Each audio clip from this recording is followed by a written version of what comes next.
ओम नमः शिवाय। सावन मास की आप सभी को हार्दिक शुभकामनाएं।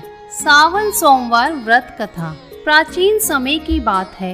अमरपुर नगर में एक धनी व्यापारी रहता था।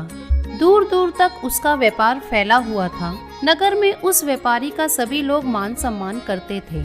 इतना सब कुछ होने पर भी वह व्यापारी अंतर मन से बहुत दुखी था, क्योंकि उस व्यापारी का कोई पुत्र नहीं था। दिन रात उसे एक ही चिंता सताती रहती, उसकी मृत्यु के बाद उसके इस बड़े व्यापार और धन संपत्ति को कौन संभालेगा। पुत्र पाने की इच्छा से वह व्यापारी प्रति सोमवार भगवान शिव की पूजा व्रत किया करता था। सायंकाल को व्यापारी शिव मंदिर में जाकर भगवान शिव के सामने घी का दीपक जलाया करता था। उस व्यापारी की भक्ति को देखकर एक दिन पार्वती जी ने भगवान शिव से कहा, हे प्राणनाथ, यह व्यापारी आपका सच्चा भक्त है।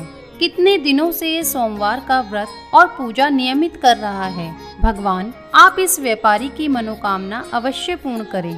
भगवान शिव ने मुस्कुराते हुए कहा, हे पार्वती, इस संसार में सबको उसके कर्म के अनुसार फल की प्राप्ति होती है। प्राणी जैसा कर्म करते हैं उन्हें वैसा ही फल प्राप्त होता है। इसके बावजूद पार्वती जी नहीं मानी। उन्होंने आग्रह करते हुए कहा, नहीं प्राणनाथ, आपको इस व्यापारी की इच्छा पूरी करनी ही पड़ेगी। यह आपका अनन्य भक्त है। प्रति सोमवार आपका विधिवत व्रत रखता है और पूजा अर्चना के बाद आपको भोग लगाकर एक समय भोजन ग्रहण करता है। आपको इसे पुत्र प्राप्ति का वरदान देना ही होगा। पार्वती जी का इतना आग्रह देख भगवान शिव ने कहा, तुम्हारे आग्रह पर मैं इस व्यापारी को पुत्र प्राप्ति का वरदान देता हूँ, लेकिन इसका पुत्र 16 वर्ष से अधिक जीवित नहीं रहेगा। उसी रात भगवान शिव ने स्वप्न में उस व्यापारी को दर्शन देकर उसे पुत्र प्राप्ति का वरदान दिया और उसके पुत्र के 16 वर्ष तक जीवित रहने की बात भी बताई। भगवान के वरदान से व्यापारी को खुशी तो हुई, लेकिन पुत्र की अल्पायु की चिंता ने उस खुशी को नष्ट कर दिया। व्यापारी पहले की तरह सोमवार का विधिवत व्रत करता रहा। कुछ महीने के बाद उसके घर अति सुंदर पुत्र उत्पन्न हुआ।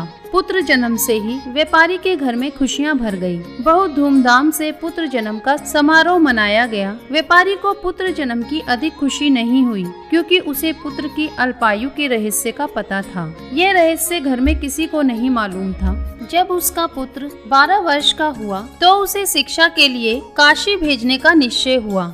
व्यापारी ने अपने पुत्र के मामा को बुलाया और कहा कि शिक्षा प्राप्त करने के लिए इसे काशी छोड़ आओ। उसका पुत्र अपने मामा के साथ शिक्षा प्राप्त करने के लिए चल दिया। रास्ते में जहाँ भी उसके पुत्र और मामा रात्रि विश्राम के लिए ठहरते, वहीं यज्ञ करते और ब्राह्मणों को भोजन कराते। लंबी यात्रा के बाद उसके पुत्र और मामा एक नगर में पहुँचे। उस नगर के राजा की कन्या के विवाह की खुशी में पूरे नगर को सजाया गया था। निश्चित समय पर बारात आ गई, लेकिन वर का पिता अपने बेटे के एक आंख से काने होने के कारण बहुत चिंतित था। उसे इस बात का भय सता रहा था कि राजा को इस बात का पता चलने पर कहीं वह विवाह से इनकार न कर दे, इससे उसकी बदनामी होगी। वर के पिता ने व्यापारी के बेटे को देखा तो उसके मस्तिष्क में एक विचार आया। उसने सोचा, क्यों न इस लड़के को दूल्हा बनाकर राजकुमारी से विवाह करा दूं। विवाह के बाद इसको धन देकर विदा कर दूंगा और राजकुमारी को अपने नगर में ले जाऊंगा। वर के पिता ने इसी संबंध में व्यापारी के बेटे और उसके मामा से बात की। मामा ने धन मिलने के लालच में वर के पिता की बात स्वीकार कर ली। व्यापारी के बेटे को दूल्हे के वस्त्र पहनाकर राजकुमारी चंद्रिका से विवाह करा दिया गया। राजा ने बहुत सारा धन देकर राजकुमारी को विदा किया। व्यापारी का बेटा जब लौट रहा था तो सच नहीं छिपा सका और उसने राजकुमारी की ओढ़नी पर लिख दिया, राजकुमारी चंद्रिका, तुम्हारा विवाह तो मेरे साथ हुआ था। मैं तो काशी में शिक्षा प्राप्त करने जा रहा हूँ। अब तुम्हें जिस नवयुग की पत्नी बनना पड़ेगा वह कान्हा है। जब राजकुमारी ने अपनी ओढ़नी पर लिखा हुआ पढ़ा तो उसने काने लड़के के साथ जाने से इनकार कर दिया। राजा ने सब बातें जानकर राजकुमारी को महल में रख लिया। उधर व्यापारी का लड़का अपने मामा के साथ काशी पहुंच गया। उसने गुरुकुल में पढ़ना शुरू कर दिया।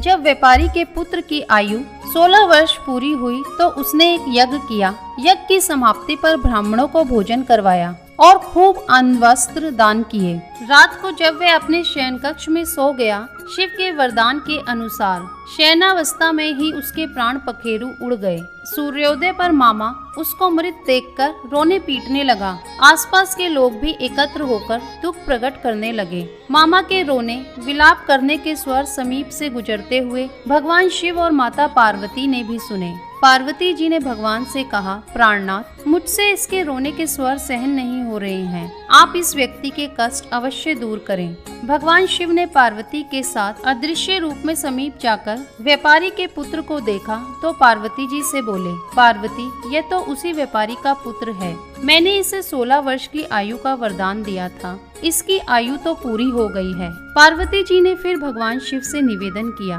हे प्राणनाथ, आप इस लड़के को जीवित करें, नहीं तो इसके माता पिता पुत्र की मृत्यु के कारण रो रो कर अपने प्राणों को त्याग देंगे। इस लड़के का पिता तो आपका परम भक्त है, वर्षों से सोमवार का व्रत करते हुए आपको भोग लगा रहा है।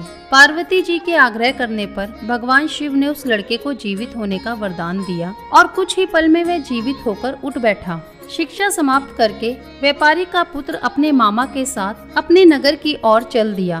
दोनों चलते हुए उसी नगर में पहुँचे जहाँ उसका विवाह हुआ था। उस नगर में भी उसने यज्ञ का आयोजन किया। समीप से गुजरते हुए नगर के राजा ने यज्ञ का आयोजन देखा। राजा ने उसको तुरंत पहचान लिया। यज्ञ समाप्त होने पर राजा व्यापारी के पुत्र और उसके मामा को महल में ले गया और कुछ दिन उन्हें महल में रखकर बहुत सा धन वस्त्र देकर राजकुमारी के साथ विदा किया। रास्ते में सुरक्षा के लिए राजा ने बहुत से सैनिकों को भी उनके साथ भेजा। मामा ने नगर में पहुंचते ही एक दूत को घर भेजकर अपने आगमन की सूचना भेजी। अपने बेटे के जीवित वापस लौटने की सूचना से व्यापारी बहुत प्रसन्न हुआ। व्यापारी ने अपनी पत्नी के साथ स्वयं को एक कमरे में बंद कर रखा था। भूखे प्यासे रहकर व्यापारी और उसकी पत्नी बेटे की प्रतीक्षा कर रहे थे। उन्होंने प्रतिज्ञा कर रखी थी कि यदि उन्हें अपने बेटे की मृत्यु का समाचार मिला तो दोनों अपने प्राण त्याग देंगे।